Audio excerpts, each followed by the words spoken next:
گنج بخش فیض عالم مظہر نور خدا نا کی سارا پیر کامل کامل آلہ رہنما. یہ حدیث پاک کی کتاب ہے اور یہ آپ چھوٹی کتابوں میں پڑھ کر آئے کہ ہر علم سے پہلے کم از کم 3 چیزوں کا جاننا واجب ہے اور باقی جو 5 چیزیں ہیں ان کا جاننا مستحب ہے. تو ہر علم سے پہلے جن 3 چیزوں کا جاننا ضروری ہے وہ یہ ہے کہ اس علم کی تعریف نمبر 1، نمبر 2 اس علم کا موضوع اور نمبر 3 اس علم کی غرض و غایت. تو کل میرا جی تو نہیں چاہتا تھا، طبیعت کی ناسازی کی وجہ سے پھر میں نے کچھ باتیں آپ کے سامنے عرض کر دی، تو اس لیے میں نے کہا تھا کہ ریکارڈنگ نہ ہو. تو آج کے سبق میں پھر میں وہی باتیں دہراتا ہوں. سب سے پہلے تو یہی ہے کہ حدیث پاک کی تعریف کیا ہے. یہ آپ اساتذہ سے پڑھ کر آئے ہوئے ہیں، 5-6 کتابیں تو آپ نے پہلے حدیث پاک کی پڑھی ہوئی ہیں. مسند امام اعظم آپ نے پڑھی ہے، مشکوٰۃ شریف پڑھی ہے، موطئین پڑھے ہیں، طحاوی شریف پڑھی ہے. تو اتنی کتابیں پہلے آپ پڑھ کر آئے ہوئے ہیں تو یقینی طور پر آپ کو حدیث پاک کی تعریف معلوم ہے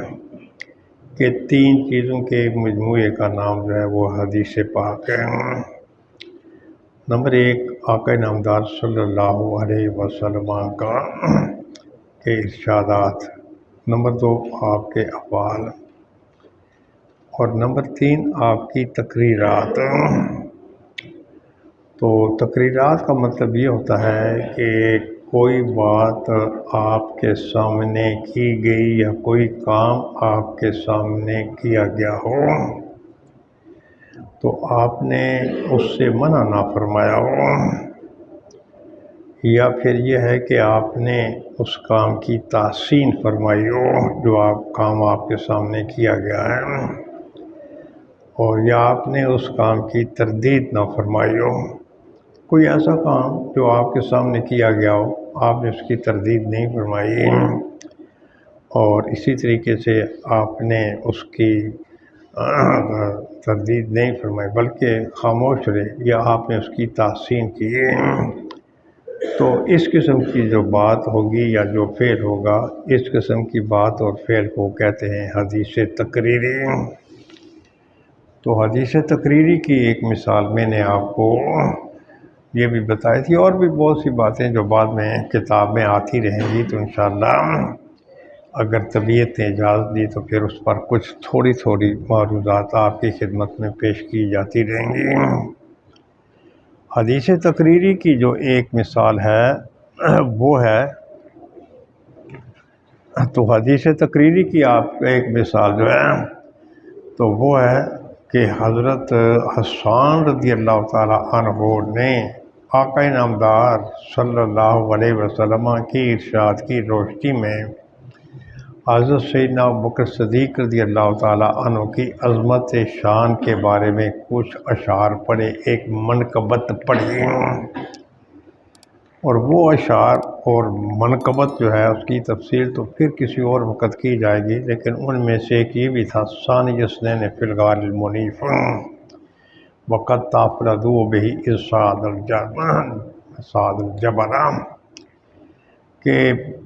عظیم المرتبت غار میں جو 2 میں سے دوسرے تھے، تو قد تفردوا به کافروں نے آپ کا محاصرہ کر رکھا تھا. کس کا؟ صدیق اکبر کا، جب آپ پہاڑی پر چڑھ رہے تھے. تو ان شعروں میں سے ایک شعر یہ بھی ہے. تو اس شعر سے یہ معلوم ہوتا ہے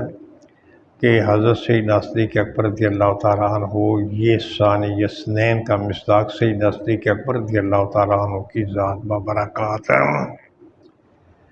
اور ایسے ہی حضرت حسان رضی اللہ تعالیٰ عنہ فرمایا کہ کان حب رسول اللہ قد علموا من البریۃ لم یعدل بہ رجلا، فرمایا کہ سارے لوگ یہ جانتے ہیں کہ آپ آقا نامدار صلی اللہ علیہ وسلم کے محبوب ہیں، اور اس کائنات ہستی میں انبیاء کرام کے بعد آپ کے پائے کا کوئی نہیں ہے۔ اور یہ دو شعر میں نے آپ کے سامنے پیش کیے ہیں۔ تو جب حضرت حسان رضی اللہ تعالیٰ عنہ نے اپنا وہ قصیدہ ختم فرمایا تو آقا نامدار صلی اللہ علیہ وسلم نے فرمایا، "او کما قلت یا حسان، اے حسان، ابو بکر کے بارے میں جو کچھ آپ نے بیان فرمایا ہے تو یقینی طور پر ابو بکر ایسے ہی ہیں۔ ایک تو یہ ہے کہ آپ ثانی اثنین ہیں، دوسرا یہ ہے کہ آپ آقا نامدار صلی اللہ علیہ وسلم کے محبوب ہیں، اور بھی مزید کچھ باتیں ہیں، اشعار ہیں۔ تو جیسے میں نے پہلے عرض کیا کہ اس پر تبصرہ بعد میں کیا جائے گا۔ جب یہ جمادی ثانی کا مہینہ آتا ہے تو اس جمادی ثانی کے مہینے میں ہم پھر یہ آیہ مبارکہ پڑھتے ہیں کہ بعض تو پوری آیہ مبارکہ پڑھتے ہیں، اور بعض پڑھتے یہاں سے کہ ثانی اثنین اذ ہما فی الغار، بعض یہاں سے یہ پڑھتے ہیں، اور بعض پوری آیہ مبارکہ پڑھتے ہیں کہ الا تنصروہ فقد نصرہ اللہ اذ اخرجہ الذین ثانی اثنین، تو بعض یہاں سے یہ اتنی آیہ مبارکہ پڑھتے ہیں۔ تو پھر یہ آیہ مبارکہ جو اتنا سا پڑھتے ہیں ثانی اثنین، اور پہلے جو آیہ مبارکہ کا حصہ ہے وہ نہیں پڑھتے۔ ثانی اثنین کی دو ترکیبیں، اور دونوں ترکیبوں کے لحاظ سے ثانی اثنین کا سے پہلے والا حصہ آیہ مبارکہ کو چھوڑ کر ثانی اثنین سے پڑھنا یہ درست نہیں ہے۔ ثانی اثنین کی دو ترکیبیں ہیں۔ ایک ترکیب تو یہ کی جاتی ہے کہ اخرجہ میں جو وہ ضمیر ہے یہ ذوالحال ہے، اور ثانی اس سے حال واقع ہو رہا ہے۔ ایک ترکیب یہ کی جاتی ہے، اور یہاں پھر دو قسم کے لطیفے ہیں، دو قسم کے لطیفے ہیں یہاں۔ ایک لطیفہ تو یہ ہے کہ وہ ضمیر کا مرجع یہ آقا نامدار صلی اللہ علیہ وسلم کی ذات ببرکات ہے، وہ ضمیر ذوالحال ہے، ثانی کو اگر اس سے حال بنایا جائے تو یہ حال، اور آپ نے چھوٹی کتاب میں نامیر وغیرہ میں پڑھا ہوا ہے کہ حال اور ذوالحال دونوں کا مصداق ایک ہوتا ہے۔ تو جب حال اور ذوالحال دونوں کا مصداق ایک ہوا تو پھر اس ترکیب کی روشنی میں ثانی کا مصداق جو ہے پھر وہ آقا نامدار صلی اللہ علیہ وسلم کی ذات ببرکات بنیں گے۔ لیکن حیرت کی بات یہ ہے کہ بڑے بڑے مفسرین یہی ترکیب کرتے ہیں کہ ثانی کو اخرجہ کی ضمیر سے حال بناتے ہیں، لیکن اس کے باوجود پھر وہ ثانی کا مصداق سیدنا صدیق اکبر رضی اللہ تعالیٰ عنہ کو بناتے ہیں۔ اس کا مطلب یہ ہوا کہ ذوالحال کا مصداق اور ہے اور حال کا مصداق اور ہے۔ تو خیر یہ لطیفے ہیں یہاں۔ اصل میں یہ جو ثانی اثنین ہے یہ ترکیب میں اخرجہ کی ضمیر سے حال واقعہ نہیں ہو رہا، بلکہ آپ چھوٹی کتابیں پڑھ کر آئے ہوئے ہیں تو یہ اصل میں 13واں منصوب ہے۔ 12 منصوبات تو بڑے مشہور ہیں، 13واں منصوب کون سا ہے؟ 13واں منصوب یہ ہے کہ جارہ کو حذف کرنے کے بعد وہ جو مجرور ہوتا ہے اس کو نصب دے دیا جائے۔ تو یہاں بھی اصل میں ایسے ہے کہ اذ اخرجہ الذین کفروا ثانی اثنین بے ثانی اثنین تھا، تو پھر حرف جارہ جو ہے اس کو گرا دیا گیا، اور حرف جارہ کو گرانے کے بعد ثانی کو منصوب بے نزل حافظ کر دیا گیا، حافظ کر دیا گیا، تو یہ 13واں منصوب ہے۔ تو جب یہ ترکیب کی جائے تو اس ترکیب کی روشنی میں کسی قسم کی کوئی خرابی لازم نہیں آتی، اور پھر اسی ترکیب کی روشنی سے یہ معلوم ہوتا ہے کہ ثانی اثنین کا مصداق یہ سیدنا صدیق اکبر رضی اللہ تعالیٰ عنہ کی ذات ببرکات ہے، تو اس سے یہ معلوم ہوتا ہے۔ خیر یہ ضمناً بات آ گئی ہے، میں اس لیے بتاتا ہوں کہ یہاں پھر جیسے پہلے میں نے بتایا کہ بڑے بڑے لطیفے ہیں، کسی بزرگ نے یہاں یہ بھی لطیفہ لکھا کہ یہ حضور ثانی سے مراد حضور کی ذات ہے، لیکن دلیل کیا دی کہ بس صحیح صدیق اکبر رضی اللہ تعالیٰ عنہ غار میں پہلے داخل ہوئے حضور، بعد میں داخل ہوئے دوسرے مرتبے میں۔ تو خیر میں نے ان بزرگوں کو یہ کہا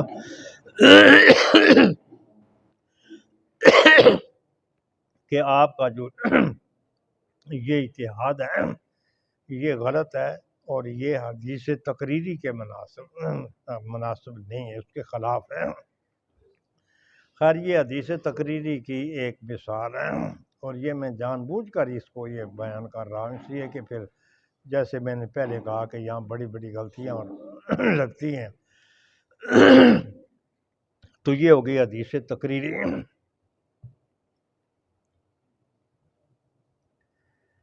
تو یہ حدیث تقریری ہو گئی۔ تو یہ ہو گئی حدیث کی تعریف کہ آقا نامدار صلی اللہ علیہ وسلم کی ارشادات، آپ کے افعال اور آپ کی تقریرات کا نام ہے حدیث پاک۔ اور حدیث پاک کا موضوع کیا ہے؟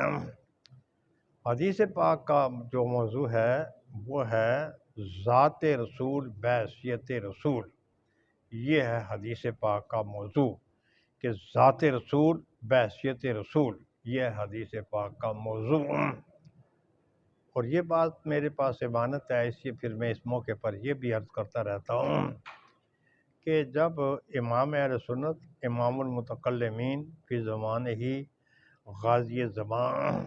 حضرت علامہ سید احمد سعید شاہ صاحب کاظمی رحمۃ اللہ تعالیٰ علیہ جامعہ بہاولپور میں آپ شیخ الحدیث کے منصب پر فائز تھے، اور دیوبندیوں کا مولوی شمس الحق وہ شیخ التفسیر تھا۔ جب آپ نے حدیث پاک کا موضوع بتایا تو حدیث پاک کا موضوع بتاتے ہوئے آپ نے یہ جملہ بھی ساتھ ارشاد فرما دیا کہ یہ جو موضوع حدیث ہے یہ موضوع تفسیر سے افضل ہے۔ موضوع حدیث یہ موضوع تفسیر سے افضل ہے۔ اب وہاں چونکہ رلے ملے لوگ تھے اور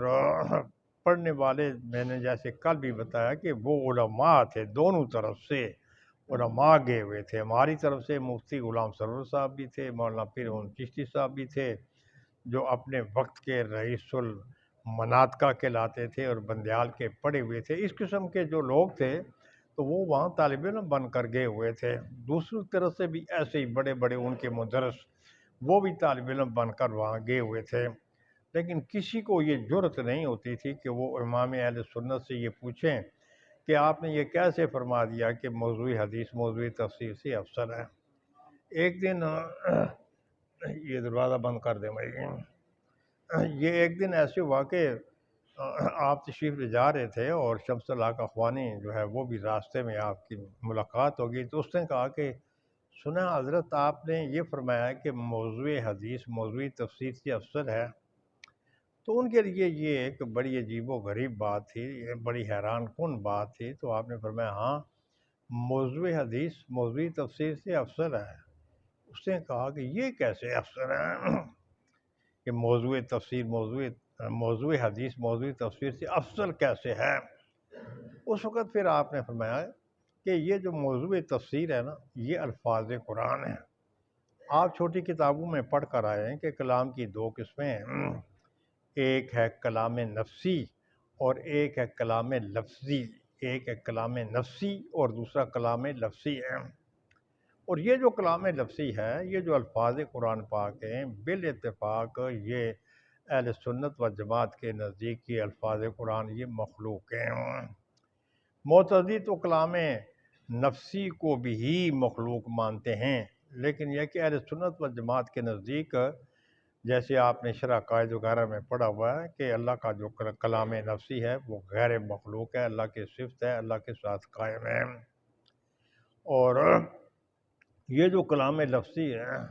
تو کلام لفظی یہ الفاظ ہیں، اور یہ جو الفاظ ہیں تو یہ الفاظ مخلوق ہیں۔ جب یہ الفاظ مخلوق ہیں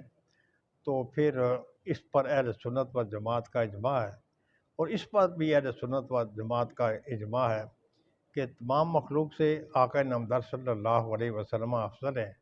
جب الفاظ قرآن مخلوق ہوئے تو آقا نامدار صلی اللہ علیہ وسلم ان سے بھی افضل ہوئے۔ کلام نفسی سے افضل نہیں ہے، یہ ذرا خیال کرنا ہے، کلام نفسی سے افضل نہیں ہے، بلکہ یہ جو کلام لفظی ہے تو آپ کلام لفظی سے آپ افضل ہیں۔ تو جب آپ نے یہ جواب دیا تو پھر آپ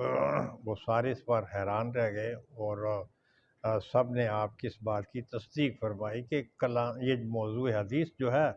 یہ موضوع تفسیر یعنی الفاظ قرآن سے جو کہ تفسیر کا موضوع ہے یہ سے افضل ہے۔ تو یہ آپ نے بیان فرمایا کہ موضوع حدیث موضوع تفسیر سے افضل ہے۔ یہ بات میرے پاس امانت ہے، اس لیے پھر میں یہ کوشش کرتا ہوں کہ یہ امانت میں آپ تک پہنچاتا رہوں۔ تو یہ دو باتیں ہوں گئی کہ ایک تو حدیث پاک کی تعریف، دوسرا حدیث پاک کا موضوع، اور پھر حدیث پاک کے موضوع کے حوالے سے امام اہل سنت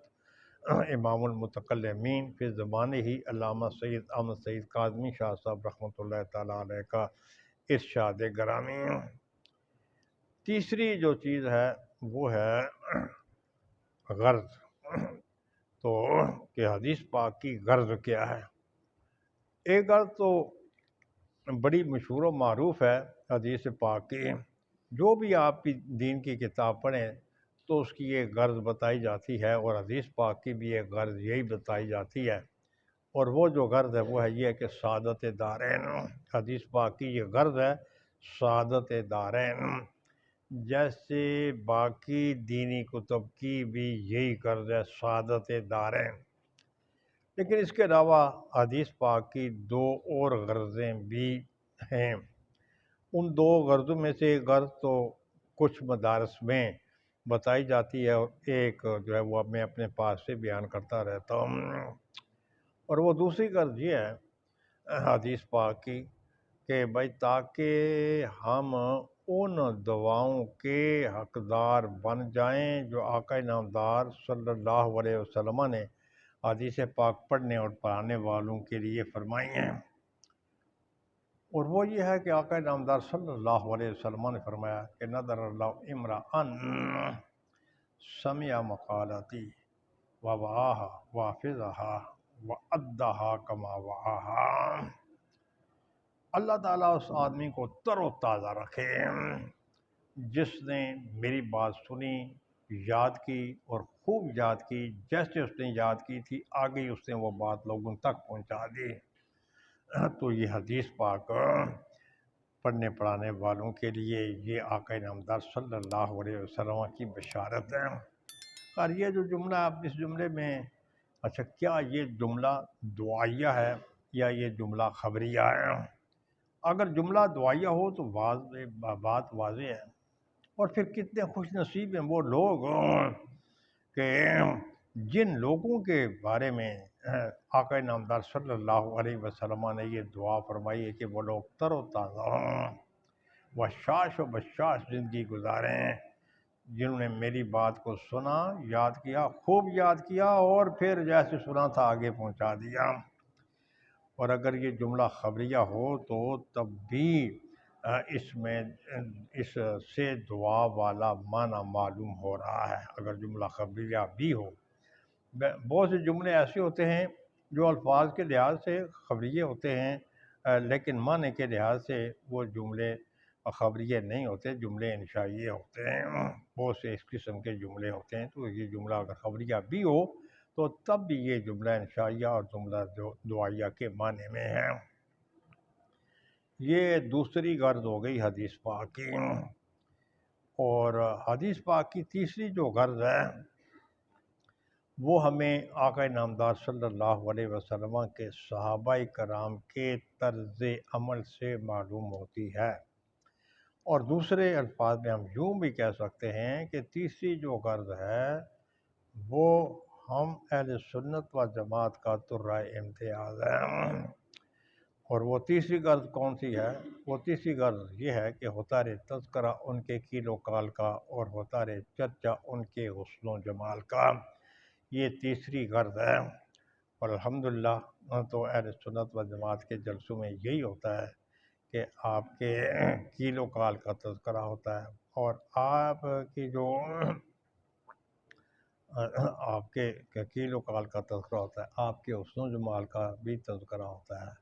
اور صحابہ کرام کی جب ایک دوسرے کے ساتھ ملاقات ہوتی تھی وہ بھی ایسے ہی کرتے تھے کہ آپ کی کیل و کال کا تذکرہ کرتے تھے، آپ کے حدیث کا تذکرہ کرتے تھے، آپ کے حسن و جمال کا چرچا کرتے تھے۔ جہاں تک آپ کے حسن و جمال کا تعلق ہے، شارحین حدیث شمائل ترمذی کی شرح کرتے ہوئے یہ لکھتے ہیں کہ آپ کا جو حقیقی حسن و جمال ہے اس کا مشاہدہ کسی نے بھی نہیں کیا، اور نہ ہی کسی کے بس کی یہ بات تھی، حتیٰ کہ صحابہ کرام نے بھی آپ کے حقیقی حسن و جمال کا مشاہدہ نہیں کیا۔ اور شارحین یہ لکھتے ہیں کہ اگر کوئی صحابی بھی آپ کے حقیقی حسن و جمال کا مشاہدہ کر لیتا تو وہ اس کو برداشت کرنے کی طاقت نہ رکھتا۔ یہ شمائل ترمذی والوں نے کی شرح میں یہ لکھا ہوا ہے۔ تو خیر، جن استاد محترم کے پاس آپ کی ترمذی شریف ہے، اگر آپ ان کی خدمت میں درخواست پیش کریں کہ شمائل ترمذی میں سے بھی کچھ 5-7 منٹ کے لیے 1-2 باتیں ہمیں بتا دی جائیں تو یہ بڑی اچھی بات ہے اور یہ معلوم کرنی چاہیے۔ تو خیر، یہ تیسری غرض ہوگی کہ ہوتا رہے تذکرہ ان کے کیل و کال کا اور ہوتا رہے چرچا ان کے حسن و جمال کا۔ یہ ہے حدیث کی تعریف، موضوع اور غرض۔ جو چوتھی چیز بیان کی جاتی ہے وہ استحباب کے درجے میں ہے، وہ کوئی فرض اور واجب نہیں ہے۔ اور آپ کو معلوم ہے کہ ہر علم شروع کرنے سے پہلے تقریباً چھوٹی کتابوں میں آپ پڑھ کر آئے ہوئے تقریباً 8 چیزوں کو بیان کیا جاتا ہے۔ اچھا جی، علم کا موجد کون ہے یہ بھی بیان کیا جاتا ہے، علم کا موجد کون ہے۔ یہاں یہ بیان کرنے کی کوئی ضرورت نہیں ہے کہ حدیث پاک کا موجد کون ہے، واضح ہے کہ حدیث پاک کے جو موجد ہے وہ آقا نامدار صلی اللہ تعالی وسلم کی ذات و برکات ہے۔ اور البتہ یہ ہے کہ حدیث پاک کو حدیث کہنے کی وجہ کیا ہے، اس سلسلے میں ایک بات تو میں نے علوم الحدیث کے حوالے سے آپ کو بتائی تھی، اور صاحب علوم الحدیث یہ لکھتے ہیں کہ حدیث کو حدیث اس لیے کہتے ہیں کہ یہ قدیم کے مقابلے میں ہے اور یہ حادث سے ہے۔ اللہ تعالیٰ کا جو کلام ہے تو وہ تو ہے قدیم، اور اس کے مقابلے میں آقا نامدار صلی اللہ علیہ وسلم کا جو ارشاد مبارک ہے تو وہ ہے حادث، اور یہ حدیث یہ قدیم کے مقابلے میں آیا ہوا ہے۔ علوم الحدیث والے نے حدیث پاک کی ایک وجہ یہ بھی بیان کی ہے، لیکن حدیث پاک کو حدیث کہنے کی وجہ خود آقا نامدار صلی اللہ علیہ وسلم کے ارشاد سے ہمیں معلوم ہوتی ہے۔ ایک مرتبہ آقا نامدار صلی اللہ علیہ وسلم کے جانثار آپ کی بارگاہ میں حاضر باش تھے۔ آپ نے فرمایا اللہم اغفر خلفائی۔ 2 قسم کے الفاظ آتے ہیں، ایک تو یہ کہ اللہم اغفر خلفائی، اور دوسرا یہ کہ اللہم ارحم خلفائی، اے اللہ میرے خلفاء پر رحم کرنا، اے اللہ میرے خلفاء کی بخشش فرمانا۔ صحابہ کرام نے عرض کی کہ یا رسول اللہ صلی اللہ علیہ وسلم من خلفاء کا، یہ جو آپ کے نائبین ہیں جن کے بارے میں آپ بخشش کی دعا مانگ رہے ہیں تو یہ آپ کے خلفاء کون سے ہیں؟ آپ نے فرمایا الذین یاتون بعدکم یا بعدی، دونوں طریقوں کے الفاظ آتے ہیں کہ بھائی میرے خلفاء وہ ہیں جو بعد کے زمانے میں آئیں گے، تمہارے بعد آئیں گے، یروون احادیثی، اور پھر تمہارے بعد آنے والے وہ لوگ میری حدیثوں کو بیان کریں گے، وَيُعَلِّمُونَهَا، اور میری حدیثوں کو سکھائیں گے، وَيَأْمُرُونَ بِهَا، اور میری حدیث پر وہ عمل بھی کریں گے۔ یہ ہیں میرے خلفاء۔ تو لہٰذا کتنے خوش قسمت ہیں وہ لوگ جو حدیث پاک پڑھتے ہیں اور پڑھاتے ہیں، اور پھر حدیث پاک پڑھنے اور پڑھانے والوں کا اعزاز کیا ہے، جیسے ہی حدیث پاک پڑھنا پڑھانا شروع کیا اسی وقت سے وہ میرے آقا نامدار صلی اللہ علیہ وسلم کے نائب اور خلیفے بن گئے۔ آج کل اگر آپ کوئی کسی پیر کا مرید بن جائے تو پہلے تو وہ جو پیرانے اعظام ہیں وہ کسی کو اپنی خلافت سے نوازتے ہی نہیں ہیں، تو پھر اگر نوازیں بھی تو پھر وہ لوہے کے چنے چبوانے کے بعد کسی کو اپنا نائب اور خلیفہ بنا دیتے ہیں، اور پھر اس پر بڑی انعامات کی نوازشیں ہوتی ہیں کہ ہم نے آپ کو خلیفہ بنایا، نیابت دی۔ لیکن کتنے خوش قسمت ہیں آپ لوگ، کسی پیر کی منت و سماجت کیے بغیر جب آپ میرے آقا نامدار صلی اللہ علیہ وسلم کی حدیث پاک پڑھتے پڑھاتے ہیں تو براہ راست بغیر کسی سفارش کے آپ آقا نامدار صلی اللہ علیہ وسلم کے نائب اور خلیفہ بن جاتے ہیں۔ تو اس حدیث پاک میں خود حضور نے اپنے ارشادات کو احادیث کے لفظ سے تعبیر کیا ہے، تو احادیث کو حدیث اس لیے کہتے ہیں کہ خود آقا نامدار صلی اللہ علیہ وسلم نے ان کو اپنے حدیث پاک کے احادیث کے لفظ سے تعبیر فرمایا، تو اسی حدیث کو حدیث کہتے ہیں۔ خیر یہ ہوگی حدیث کی تعریف، موضوع اور غرض۔ پھر ہم پہلے بھی حدیث پاک کی بہت سی کتابیں پڑھ کر آئے ہوئے ہیں، اور یہ بخاری شریف کی کتب احادیث میں سے ایک کتاب ہے، اور یہ جو کتاب ہے بخاری شریف، تو یہ بخاری اور آپ کی حضرت امام بخاری یہ دونوں بڑے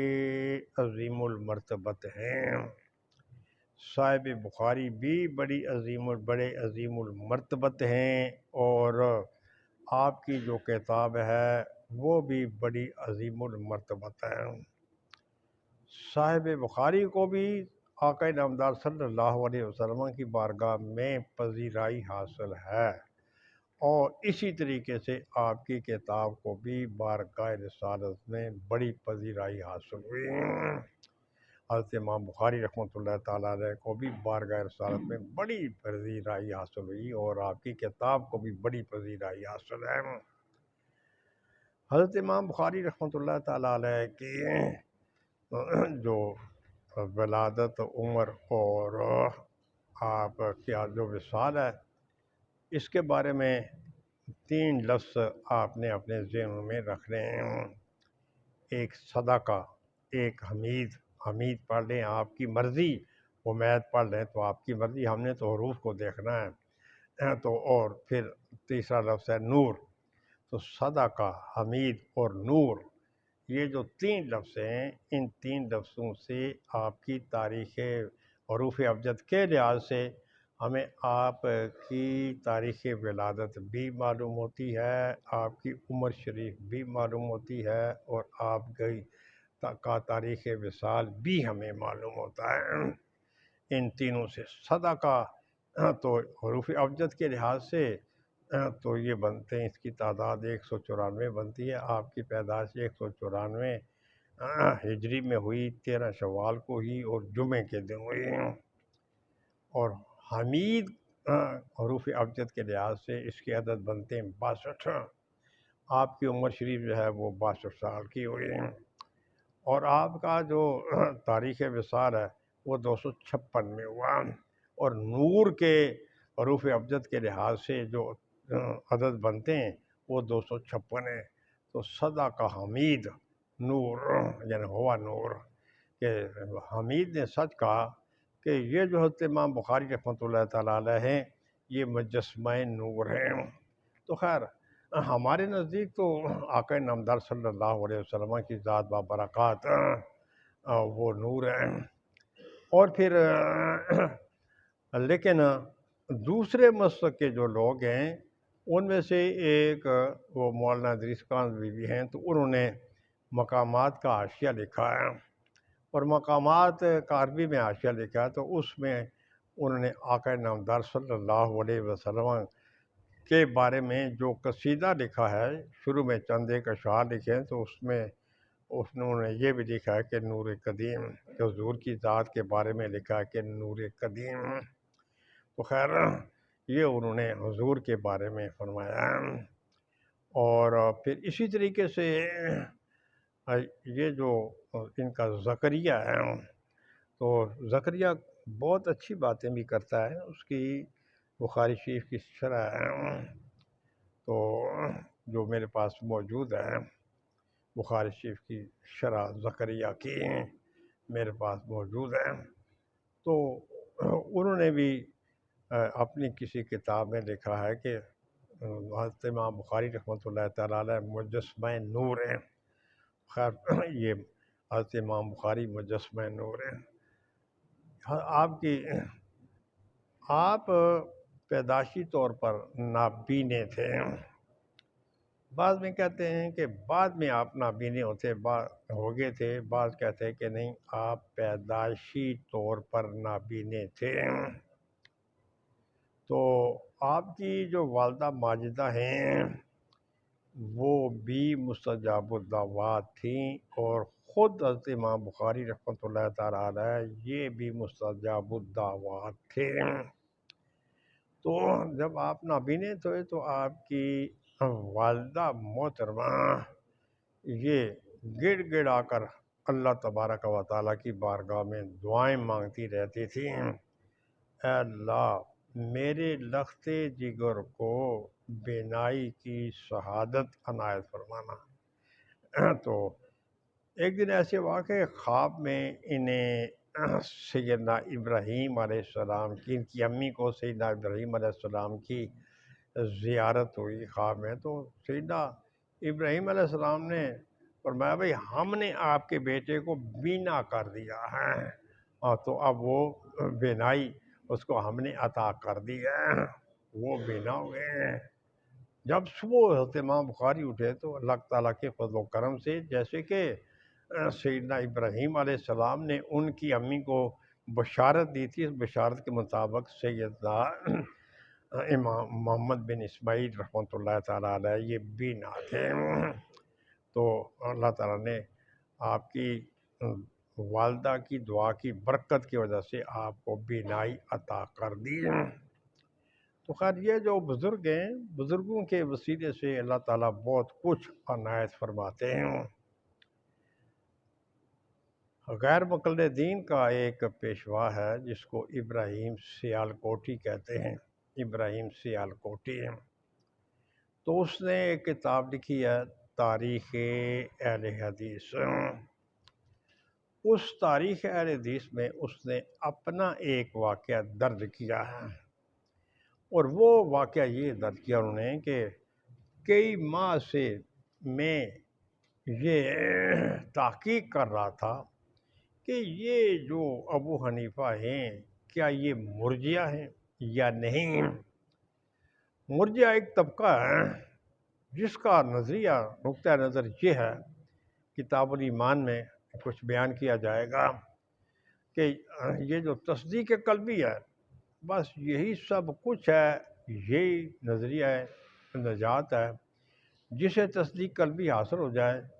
تو اب اگر وہ اعمال صالحہ کرے تو اس کی مرضی نہ کرے تو تب بھی وہ ناجی ہے، اور اگر وہ اعمال سیئہ بھی کرے، برے اعمال بھی کرے تو برے اعمال اس کے لیے نقصان دہ نہیں ہیں۔ یہ ہے فرقہ مرجئہ۔ تو یہ جو ابراہیم سیالکوٹی ہے تو یہ کہتے ہیں کہ میں کافی عرصے سے یہ تحقیق کر رہا تھا کہ ابو حنیفہ مرجئہ یا نہیں ہے۔ تو ہر آدمی کے مخالف بھی ہوتے ہیں اور موافق بھی ہوتے ہیں۔ تو وہ کہتا ہے کہ ایک دن میرے دل میں دوپہر کے وقت یہ خیال آیا، بھائی کتنا عرصہ ہو گیا ہے میں ایک اس مسئلے کی تحقیق کے پڑا ہوں، چھوڑیں مرجئہ ہوتے ہیں تو مرجئہ ہوں، مجھے اس سے کیا سروکار ہے۔ وہ کہتے ہیں جیسے ہی میں نے یہ کہا تو میری آنکھوں کے سامنے اندھیرا چھا گیا، میں نے یہ سمجھا کہ 2-3 ماہ سے میں اس مسئلے کی تحقیق میں لگا ہوں،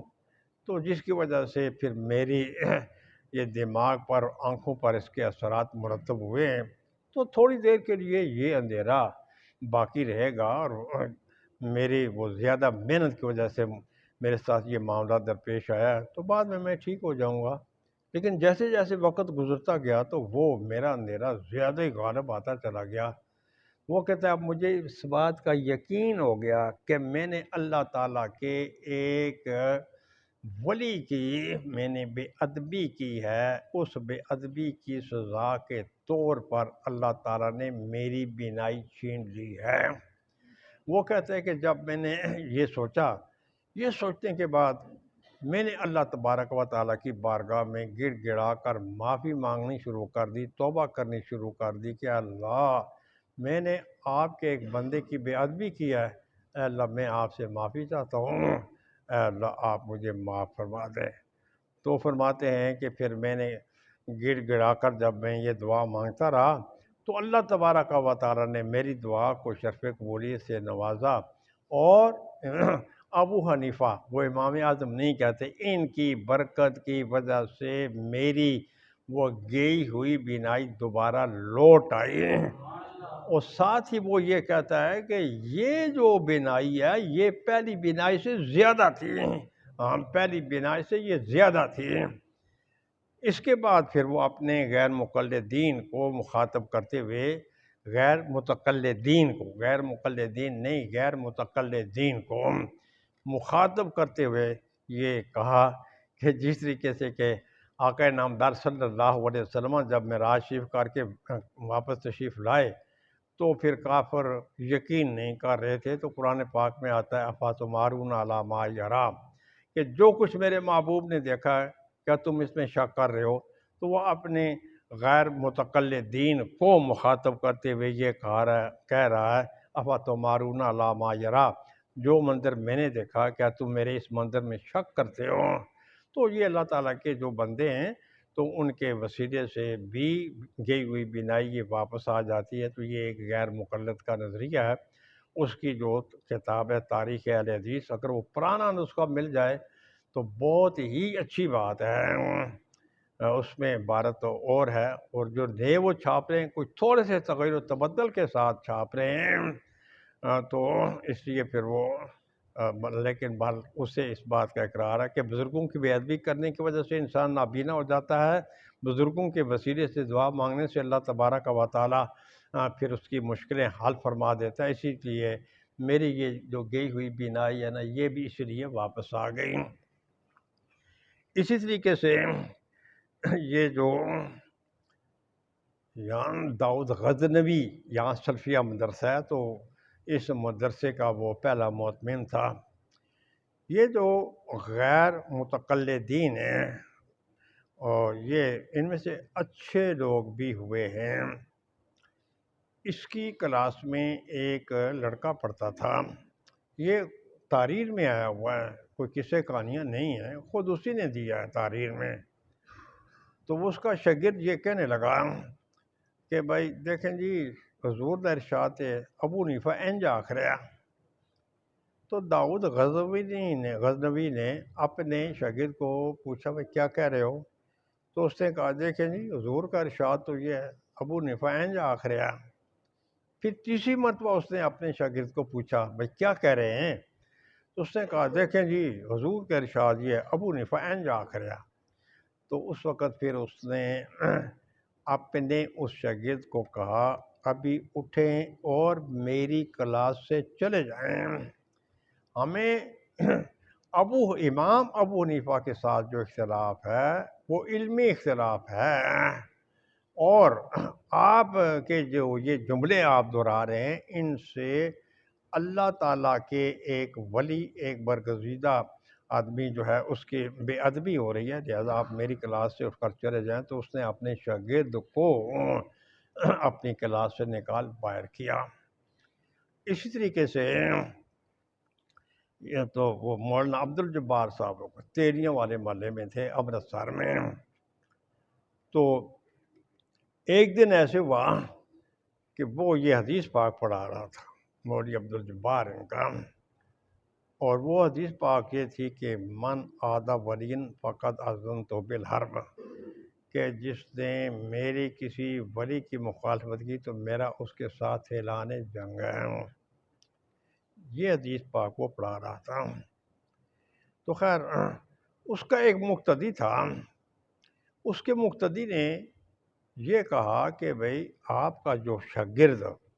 ہماری تیریاں والی مسجد کا جو امام ہے تو وہاں سارے یہی غیر متقلدین ہوتے تھے، اس سے ان کا امام بھی پھر ایسے ہی تھا۔ تو اس نے ایک دن جوش میں آ کر یہ کہہ دیا، بھائی ابو حنیفہ کو تو 17 حدیثیں یاد تھیں، اسے کیا پتہ حدیثیں کیا ہوتی ہیں، مجھے تو اس سے زیادہ حدیثیں یاد ہیں۔ اس نے آ کر اپنے وہ مولوی عبدالجبار کو یہ کہا کہ آپ کے جو شاگرد ہیں وہ یہ کہتے رہتے ہیں کہ بھائی ابو حنیفہ کو صرف 17 حدیثیں یاد تھیں اور مجھے تو اس سے زیادہ حدیثیں یاد ہیں۔ فوری طور پر وہ مولوی عبدالجبار نے کہا کہ مجھے اس بات کا اندیشہ ہے کہ کہیں یہ آدمی گمراہ نہ ہو جائے۔ چند دنوں کے بعد مولوی عبدالجبار کا وہ شاگرد وہ قادیانی ہو گیا۔ وہ جو مقتدی تھا اس کا، تو اس نے آ کر کہا کہ میں نے آپ کو آ کر یہ بات کی تھی تو آپ نے یہ ارشاد فرمایا تھا کہ مجھے اندیشہ ہے کہ کہیں یہ میرا شاگرد جو ہے نا یہ کہیں گمراہ نہ ہو جائے، مرتد نہ ہو جائے۔ تو آپ نے یہ کیسے فرمایا؟ فرمایا میں اس وقت یہ حدیث پاک پڑھا رہا تھا، من آداری ولین والی، تو میرے ذہن میں یہ خیال آیا بھائی سیدنا امام اعظم ابو حنیفہ تو اللہ تعالیٰ کے ولی ہیں، تو جو ان کی بے ادبی کرے گا کسی بزرگ کی تو وہ دائرہ اسلام سے خارج ہو سکتا ہے۔ اس لیے پھر یہ حدیث پاک پڑھاتے ہوئے میرے دل میں یہ خیال آیا اللہ کے ولی کی اگر بے ادبی کی جائے تو پھر وہ مرتد ہو جاتا ہے، تو دین چھوڑ جاتا ہے، تو اس لیے پھر میں نے یہ کہا تھا۔ تو خیر یہ باتیں بھی ہمارے لیے انتہائی قابل غور ہیں۔ تو یہ جو غیر متقلدین ہیں، غیر متقلدین میں ان کو اس لیے کہتا ہوں کہ یہ در حقیقت ابن تیمیہ کے مقلد ہیں، لیکن اپنے آپ کو یہ غیر مقلد کہتے ہیں۔ غیر مقلد نہیں ہیں بلکہ یہ مقلد ہیں، اور یہ دھکے شاہی سے اپنے آپ کو غیر متقلد کہلاتے ہیں۔ جس طریقے سے کہ آپ نے ادھر آپ نے شرح قائد میں پڑھا ہوا ہے کہ اس کا خطبے میں وہ باب تفاعل کا صیغہ استعمال ہوا ہے کہ دھکے شاہی سے ایک بننا، دھکے شاہی سے پاک صاف بننا۔ تو خیر وہ آپ پڑھ کر آئے ہوئے ہیں۔ تو اسی طریقے سے یہ دھکے شاہی سے غیر مقلد بنتے ہیں، ورنہ در حقیقت یہ ابن تیمیہ کے مقلدین میں سے ہیں۔ اس لیے میں ان کو کہتا ہوں غیر متقلد ہیں، تو یہ مقلد ابن تیمیہ کے، لیکن دھکے شاہی سے یہ اپنے آپ کو غیر متقلد کہلاتے ہیں۔ تو خیر یہ جو غیر متقلد ہیں ان میں اچھے لوگ بھی ہیں، اچھے لوگ بھی ان کے میں ہیں۔ آج کل کچھ لوگ یہ بھی کہتے ہیں، اور وہ یہ کہتے ہیں جی میں تو بھائی ائمہ کے فیصلے نہیں مانتا، ان کے فیصلے ان کی کتابوں میں لکھے ہوئے ہیں، لیکن ائمہ اس مسئلے میں میرے فریق ہیں، ائمہ اس مسئلے میں میرے فریق ہیں۔ کچھ لوگ یہ بھی کہتے ہیں آج کل کہ ائمہ میرے فریق ہیں۔ یہ جو بڑے بڑے جو غیر متقلد ہیں یہ ائمہ کو اپنا فریق نہیں مانتے بلکہ ان کو پیشوا یکتا روزگار مانتے ہیں، اور کچھ لوگ اپنے آپ کو اہل سنت کہلانے کے باوجود وہ یہ کہتے ہیں کہ نہیں جی اس مسئلے میں یہ میرے فریق ہے۔ اس مسئلے میں 3 مرتبہ اس نے یہ جملہ دہرایا ہے۔ اس قسم کے لوگوں کے بارے میں یہ کہتا رہتا ہوں کہ جو جتنا بڑا پروفیسر اتنا بڑا جاہل، جو جتنا بڑا پروفیسر وہ اتنا بڑا جاہل۔ تو قرآن پاک میں آتا ہے الف لام میم ذالک، تو اب ذالک کے بارے میں یہ ہے کہ وہ ایک جگہ قرآن پاک میں آتا ہے بفضل اللہ و برحمتہ فبذالک فلیفرحوا، اللہ تعالیٰ کی رحمت اور فضل سے۔ تو یہ ذالکہ کے بارے میں ایک اپنے آپ کو بہت بڑا کہلانے والا کہتا ہے کہ ذالکہ یہ اس میں ضمیر ہے، پہلے فضل اور رحمت دو چیزوں کا ذکر آیا ہوا تھا، تو ضمیر بھی یہاں تسلیہ کی لانی چاہیے تھی، لیکن ضمیر یہاں واحد کی آئی ہوئی ہے۔ 4 مرتبہ اس آدمی نے اپنی کتاب میں ذالکہ جو اس میں اشارہ ہے اس کو کہا اس میں ضمیر۔ جس آدمی بیچارے کو اتنا بھی پتہ نہیں ہے کہ ذالکہ جو ہے یہ اس میں ضمیر ہے، یہ اس میں اشارہ ہے، وہ اگر محقق توسی بنتا پھرے تو اس کی مرضی۔ تو بہرحال یہ ہے کہ ائمہ کو اپنا مد مقابل اور فریق یہ غیر متقلدین کے جو سنجیدہ لوگ ہیں وہ بھی ان کو اپنا فریق نہیں سمجھتے، بلکہ وہ ان کو صاحب علم شخصیات مانتے ہیں اور ان کے علم و فضل کے وہ قائل ہیں، البتہ ان کا اپنا ایک کسی اور لحاظ سے ان کا اپنا ایک نقطہ نظر ہے۔ تو خیر یہ بات یہاں سے چلی کہ حضرت امام بخاری رحمۃ اللہ تعالیٰ علیہ تو یہ مستجاب الدعوات تھے، اور پھر بزرگوں کے وسیلے سے دعا مانگی جائے تو غیر متقلدین کو بھی اس بات کا اعتراف ہے کہ متقلدین یہ غیر متقلدین کو بھی اس کا اعتراف ہے کہ بزرگوں کے وسیلے سے اگر دعا مانگی جائے اللہ تبارک و تعالیٰ اس کو شرف قبولیت سے نوازتے ہیں۔ بہرحال یہ حضرت امام بخاری کی جو امی ہیں یہ بھی مستجاب الدعوات، اور یہ حضرت امام بخاری جو ہیں یہ بھی ہے مستجاب الدعوات۔ حضرت امام بخاری رحمۃ اللہ تعالیٰ علیہ نے اپنے والد کی ہدایت کے مطابق علم دین حاصل کرنا شروع کیا۔ حضرت امام بخاری رحمۃ اللہ تعالیٰ علیہ نے تو انہوں نے علم دین حاصل کرنا شروع کیا۔ اللہ تعالیٰ نے ان کو بڑے علم و فضل سے نوازا، بہت ہی بڑے علم و فضل سے نوازا۔ اور اب آپ کا نقطہ نظر یہ تھا کہ حضرت امام بخاری کا تو آپ نے علم حاصل کرنا چاہتے تھے، تو علم جب انہوں نے حاصل کر لیا تو اللہ تعالیٰ نے ان کے حافظے کے پیش نظر ان کو بہت ہی بڑی علم کی دولت سے نوازا۔ آپ کا جو دور تھا اور آپ کے استاد محترم حضرت امام احمد بن حنبل رحمۃ اللہ تعالیٰ علیہ کا جو دور تھا تو یہ معتزلیوں کا اقتدار کا زمانہ تھا۔ معتزلیوں کا نقطہ نظر یہ تھا کہ کلام اللہ غیر مخلوق، کلام اللہ مخلوق، اللہ کا جو کلام ہے یہ مخلوق ہے، اور اس کے مقابلے میں اہل سنت و جماعت کا نقطہ نظر یہ تھا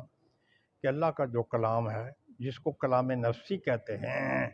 یہ کلام جو ہے یہ کلام قدیم ہے اور یہ غیر مخلوق ہے اور یہ اللہ تعالیٰ کی صفت ہے۔ ایسے نہیں ہو سکتا کہ اللہ تعالیٰ موجود ہو لیکن وہ متکلم نہ ہو۔ تو خیر وہ باتیں بڑی لمبی ہو جاتی ہیں تو اپنے اپنے موقع پر اس میں کی وضاحت کی جاتی رہے گی۔ تو معتزلیوں کا نقطہ نظر یہ تھا کہ یہ جو کلام اللہ ہے تو یہ مخلوق ہے۔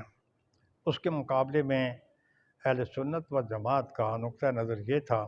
کہ کلام اللہ جو ہے کلام نفسی یہ غیر مخلوق ہے، جیسے اللہ قدیم ہے ایسے ہی اللہ تعالیٰ کی صفت کلام یہ بھی قدیم ہے اور یہ مخلوق نہیں ہے، ورنہ پھر اس سے اللہ تبارک و تعالیٰ کا غیر متکلم اور عاجز ہونا لازم آئے گا۔ تو خیر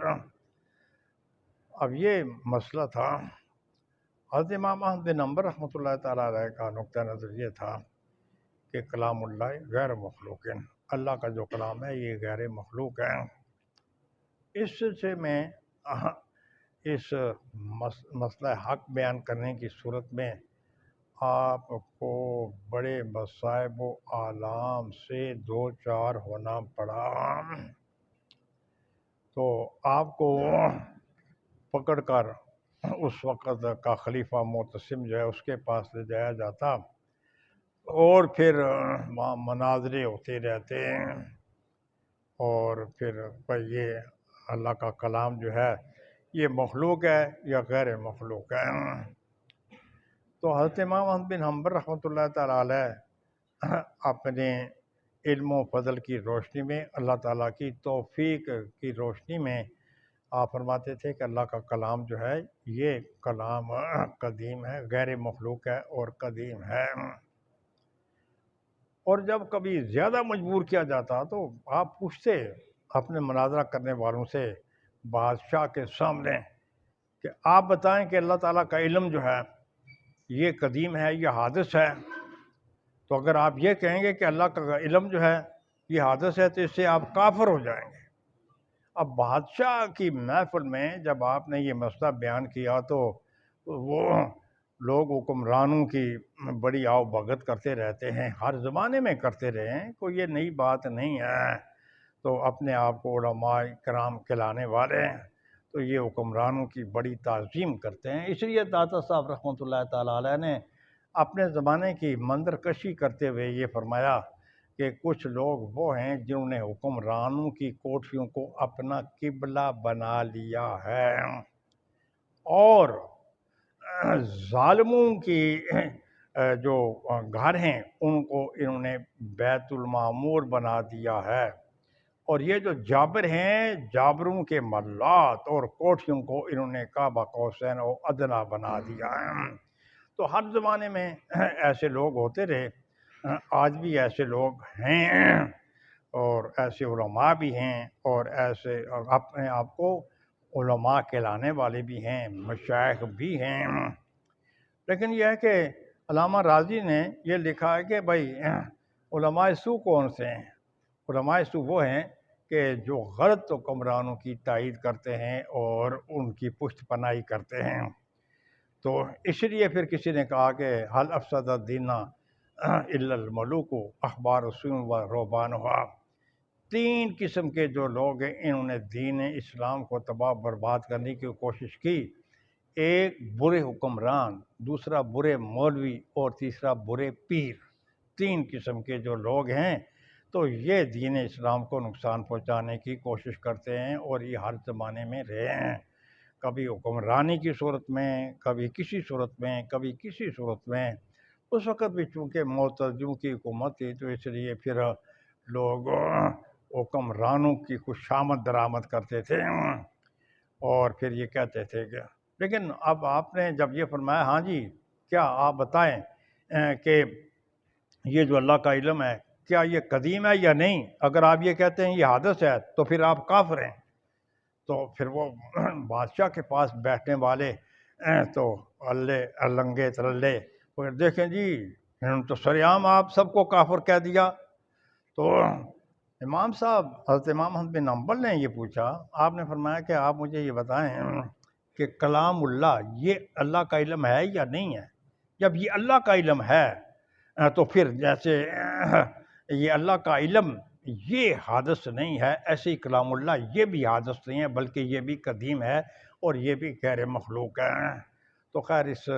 سلسلے میں اس پاداش میں آپ کو بڑے مصائب و آلام سے دو چار ہونا پڑا، بڑے آپ نے مناظرے کیے، بادشاہ کے سامنے بھی کیے، بادشاہ کے بغیر بھی کیے۔ بادشاہ یہ کہتا تھا میں آپ کو ایسی سزا دوں گا نا، جان سے نہیں ماروں گا لیکن آپ یاد رکھیں گے ایسی مار میں آپ کو ماروں گا۔ کیا ہوتا کہ جب آپ فارغ ہوتے، فارغ ہونے کے بعد آپ کو کالی کوٹھیوں لے جا کر بند کر دیا جاتا جہاں کوئی پرسان حال نہ ہوتا۔ تو خیر اس طریقے سے آپ نے وہ تکالیف کا مظاہرہ فرماتے رہے۔ حضرت امام بخاری رحمۃ اللہ تعالیٰ علیہ یہ بھی ان کا دور بھی استاد کے دور کے قریب قریب ہی تھا۔ تو یہ جو حضرت امام احمد بن حنبل ہیں ایک دن ان کو پکڑ کر بادشاہ کے پاس لے جایا جا رہا تھا، تو راستے میں اس وقت کا بہت بڑا چور اور ڈاکو ابو الحسن وہ مل گیا۔ اس نے حضرت امام احمد بن حنبل رحمۃ اللہ تعالیٰ علیہ کا دامن پکڑ کر کہا کہ میں ابو الہیثم ہوں اور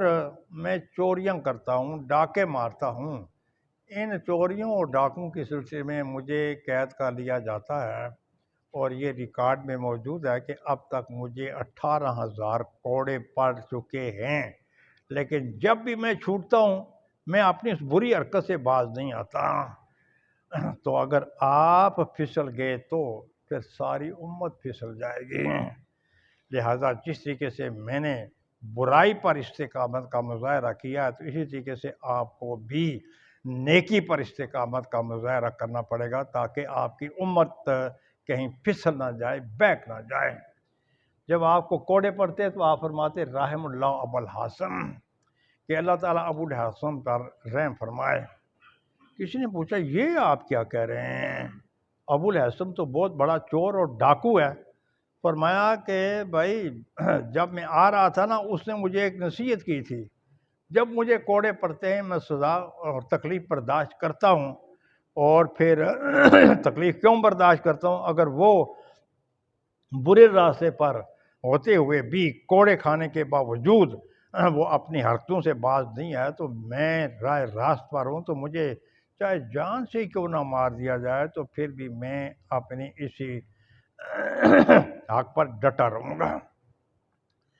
یہی دور حضرت امام بخاری رحمۃ اللہ تعالیٰ علیہ کا بھی تھا۔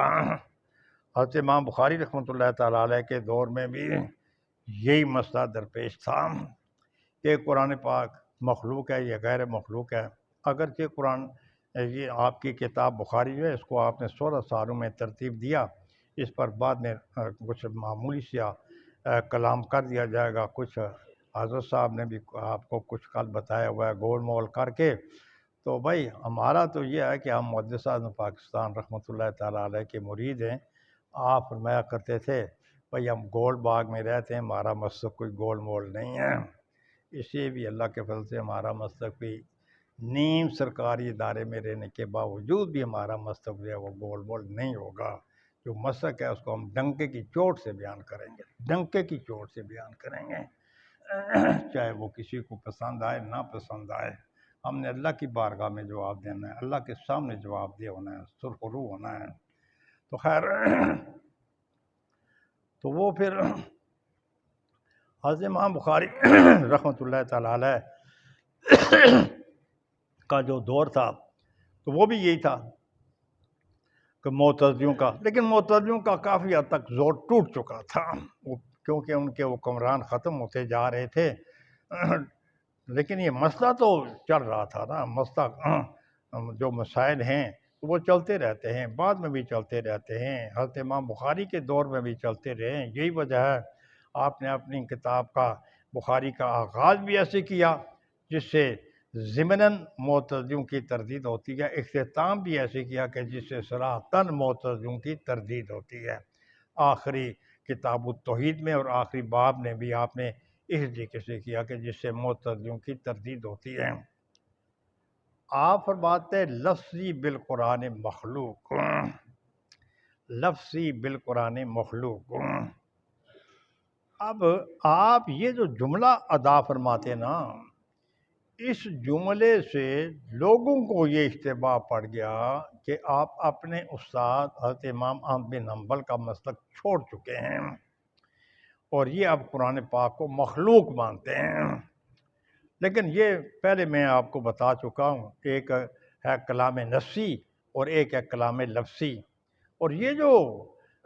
بھائی کلام اللہ کا کلام مخلوق ہے یا غیر مخلوق ہے، یہ بعض کلام نفسی میں ہے، کلام لفظی میں نہیں ہے۔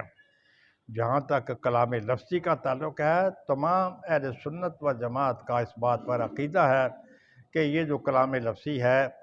تو یہ مخلوق ہے، جیسے کہ ابھی تھوڑی دیر پہلے میں نے آپ کی خدمت میں یہ عرض کیا ہے کہ یہ قرآن پاک جو ہے یہ مخلوق ہے۔ تو بہرحال یہ ہے کہ آپ یہ فرماتے اس سے اشتباہ پڑ گیا۔ اور اب آپ حضرت امام بخاری رحمۃ اللہ تعالیٰ علیہ کو چومکھی لڑائی لڑنی پڑی، ایک معتزلیوں کے ساتھ اور ایک ناہنجار حنبلیوں کے ساتھ۔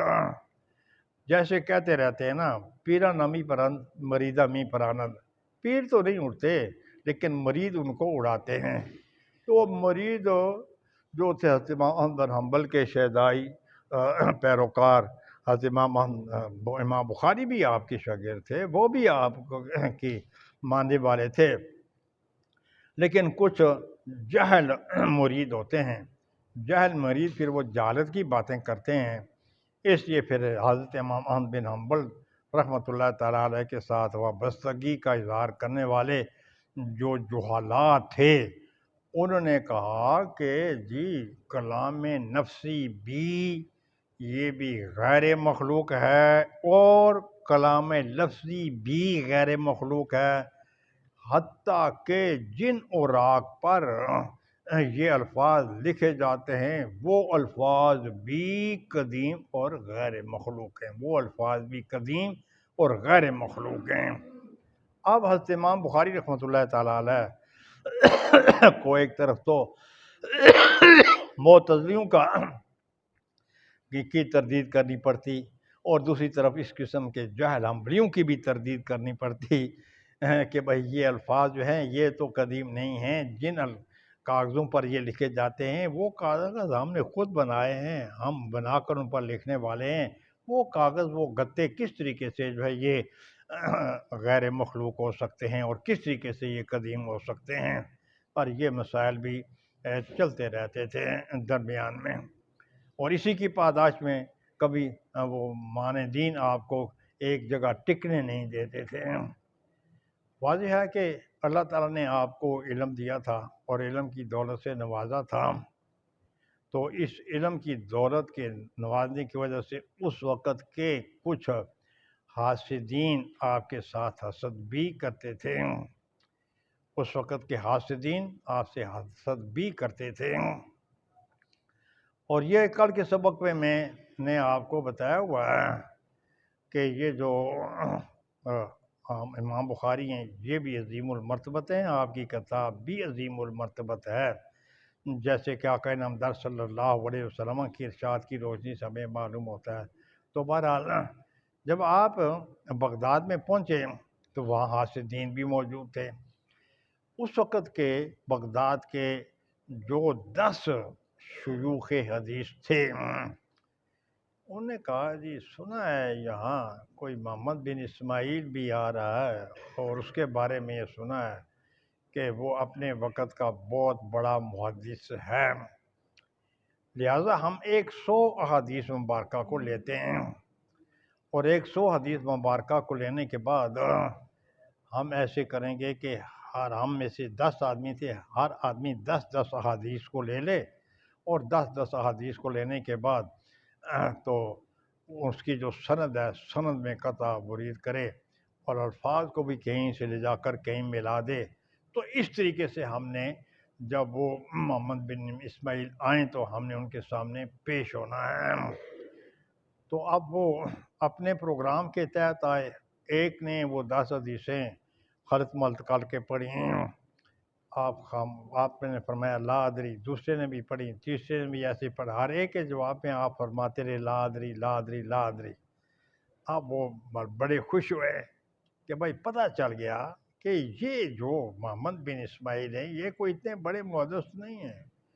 ہم نے 100 حدیثوں میں تغیر تبدل کیا تو ان کو پتہ ہی نہیں چلا کہ یہ بھی اپنے وقت کا محدث ہو سکتا ہے۔ اس وقت یہ ساری حدیثیں زبانی یاد ہوا کرتی تھی، لیکن جب وہ 10 کے 10 اپنے وہ 10 حدیثوں کو پیش کرنے کے بعد پھر ایک دوسرے کی طرف وہ اشارے کرتے ہوئے یہ بتا رہے تھے ہمیں یہ ہے اپنے وقت کا بہت بڑا شیخ الحدیث،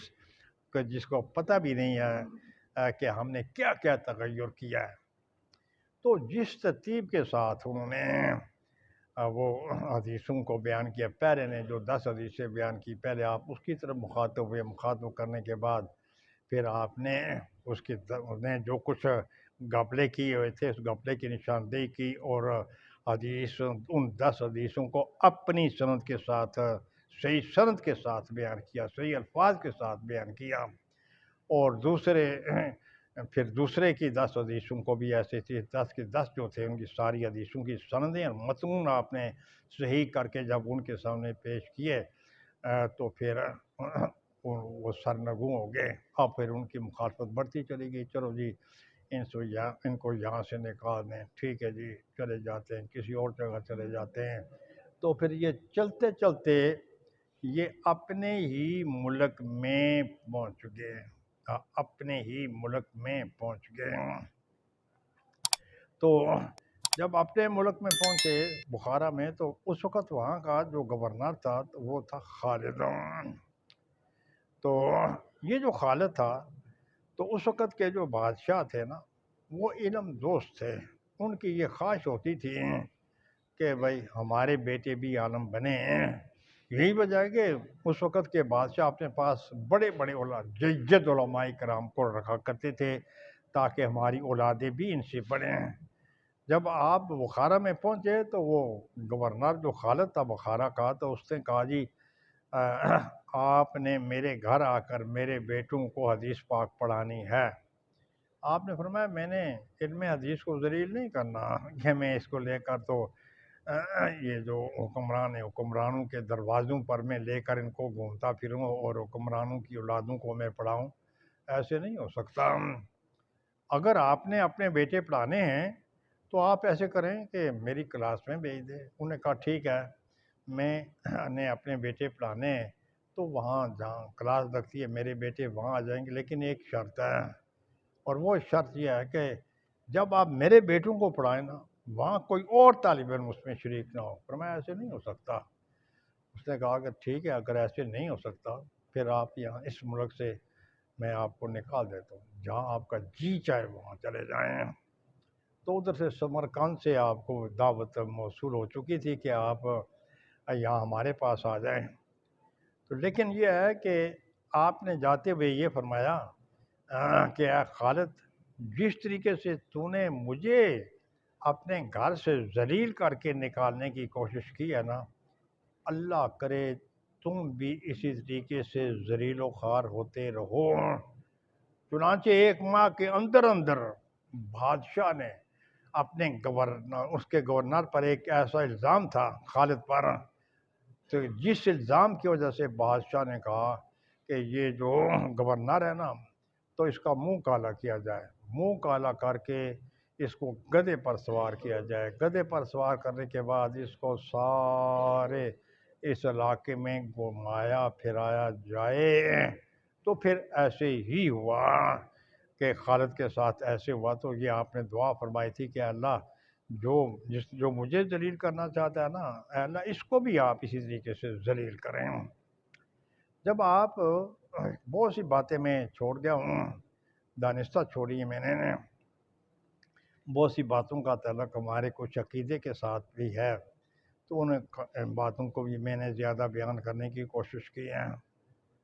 پھر جب آپ سمرقند کی طرف چل پڑے تو ابھی آپ خرتنگ میں ہی پہنچے تھے کہ پیغام آ گیا کہ سمرقند میں آپ کے جانے پر اختلاف رائے پیدا ہو گیا ہے۔ سمرقند کے حکمرانوں میں سے کچھ کہتے ہیں کہ آپ کو یہاں آنا چاہیے، کچھ کہتے تھے کہ نہیں ان کو یہاں نہیں آنا چاہیے۔ تو خیر جب آپ نے یہ صورتحال دیکھی تو آپ پھر وہ خرتنگ میں ہی وہاں ٹھہر گئے اور وہیں آپ نے روزے رکھے، لیکن آپ نے یہ دعا فرمائی کہ اے اللہ اب یہ زمین جو ہے نا میری ہونے کے باوجود بھی مجھ پر تنگ ہوتی چلی جا رہی ہے، اے اللہ اب اگر مجھے آپ موت عنایت فرما دیں تو یہ زیادہ بہتر ہے۔ اب سوال یہ ہے کہ حدیث پاک میں آتا ہے کہ موت کی دعا نہیں مانگنی چاہیے، تو جب حدیث پاک میں یہ آتا ہے کہ موت کی دعا نہیں مانگنی چاہیے تو پھر حضرت امام بخاری رحمۃ اللہ تعالیٰ علیہ اتنے بڑے محدث اور اتنی بڑی شخصیت ہونے کے باوجود بھی حضرت امام بخاری رحمۃ اللہ تعالیٰ علیہ نے موت کی تمنا کیوں کی اور موت کے لیے دعا کیوں فرمائی؟ اس کے علماء کرام نے کئی جواب دیے ہیں، اور ان جوابات میں سے ایک جواب یہ بھی ہے کہ جی یہ حدیث پاک آپ تک نہیں پہنچی تھی، اس لیے آپ نے پھر یہ دعا مانگی ہے۔ لیکن محققین کہتے ہیں یہ بات نہیں ہے، بلکہ اللہ تعالیٰ نے آپ کی زبان میں وہ تاثیر رکھی تھی جو آپ کی زبان سے نکلتا وہ ہو کر رہتا۔ تو جب وہ جو بخارا کا جو گورنر تھا، جب اس کو ذلت و رسوائی کا سامنا کرنا پڑا، اس لیے آپ یہ چاہتے تھے کہ اے اللہ اب میری زبانی لوگوں کو اذیت نہیں پہنچانی اور تکلیف نہیں پہنچانی، میری زبان سے لوگوں کو اذیت سے بچانے کی اے اللہ مجھے آپ موت ہی عنایت فرما دیں تو یہ زیادہ بہتر ہے۔ یہ نہیں کہ آپ کے علم میں یہ حدیث پاک نہیں تھی۔ تو یہ بزرگ جو ہیں وہ اس قسم کی دعائیں مانگتے رہتے ہیں۔ جس طریقے سے سیدنا امام اعظم ابو حنیفہ رحمۃ اللہ تعالیٰ علیہ، تو آپ کے سامنے تو ہر چیز کھلی ہوئی کتاب تھی، ہر چیز کھلی ہوئی کتاب تھی۔ ایک دن آپ نہر کے کنارے پر وضو کر رہے تھے، اور وہ جدھر سے پانی بہہ کر آ رہا تھا ادھر ایک آدمی وضو کر رہا تھا۔ جب وہ اس کے وضو کا پانی آپ کے سامنے سے گزرا تو آپ کو معلوم ہو گیا کہ یہ آدمی زانی ہے۔ جب دوسرے آدمی نے وضو کیا تو معلوم ہو گیا کہ یہ اپنی والدہ کا گستاخ ہے۔ جب اس قسم کے مناظر سیدنا امام اعظم ابو حنیفہ رحمۃ اللہ تعالیٰ علیہ کے سامنے آنے لگے تو اس وقت آپ نے دعا فرمائی کہ اللہ مجھے اس قسم کی کرامات اور علم کی کوئی ضرورت نہیں ہے جن علوم اور کرامات کی وجہ سے لوگوں کے عیب مجھ پر ظاہر ہوتے رہیں۔ اے اللہ آپ مجھ سے اس قسم کا جو علم ہے نا اس کو سلب فرما لیں تاکہ میرے سامنے لوگوں کے عیب ظاہر نہ ہوں۔ اور ایسے ہی ہوا کہ حضرت سیدنا امام اعظم ابو حنیفہ رحمۃ اللہ تعالیٰ علیہ سے تو وہ علوم سلب کر لیے گئے جن علوم کی وجہ سے لوگوں کے عیب آپ پر ظاہر ہوتے تھے۔ خیر یہ ہو گیا حضرت امام بخاری کے بارے میں۔ تو کچھ علامہ صاحب نے بھی کل بیان کیا تو میں نے کہا تھا کہ آپ 2 باتوں کی اصلاح کر کے آنا، یقینی طور پر آپ نے کر لی ہوگی، اور پھر میں آپ کو پھر ایک دفعہ یہ آپ کی خدمت میں یہ گزارش کرتا ہوں، آپ نے حضرت امام بخاری کے حالات پڑھنے ہیں، اور اس نیت سے پڑھنے ہیں کہ یہ انہوں نے احادیث کا ذخیرہ جمع کر کے ہمارے سامنے پیش کیا ہے، اور یہ اللہ کے مقبول بندے ہیں تو ان کو اللہ تعالیٰ کی بارگاہ میں بڑی پذیرائی حاصل ہے، ان کو اللہ کی بارگاہ میں بڑی پذیرائی حاصل ہے۔ جیسے کہ کل بھی میں نے آپ کے سامنے بتایا تھا،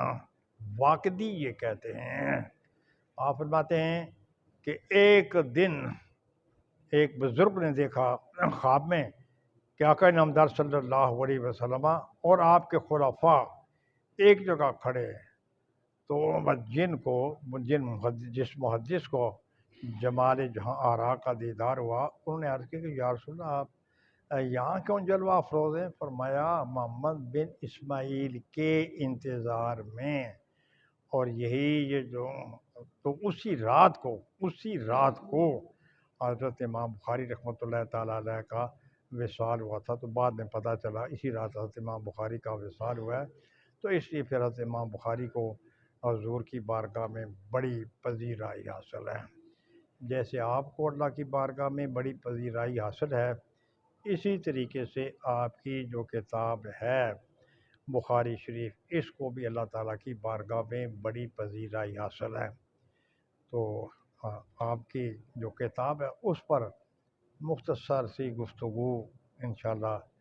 اگر جی چاہا تو تھوڑی سی مختصر سی گفتگو پر کی جائے گی، ورنہ وہ آپ کے ذمہ چھوڑتے ہوئے پھر انشاءاللہ ہم اللہ تعالیٰ کے فضل و کرم سے، اللہ تعالیٰ کی تائید سے، آقا نامدار صلی اللہ علیہ وسلم کے وسیلہ جلیلہ سے، خود امام بخاری کے وسیلہ جلیلہ سے، تو یہ آپ کی جیسے آپ عظیم المرتبت، آپ کی کتاب عظیم المرتبت، جب آپ کا وصال ہو گیا آپ کے وصال کے بعد بارش نہیں ہو رہی تھی،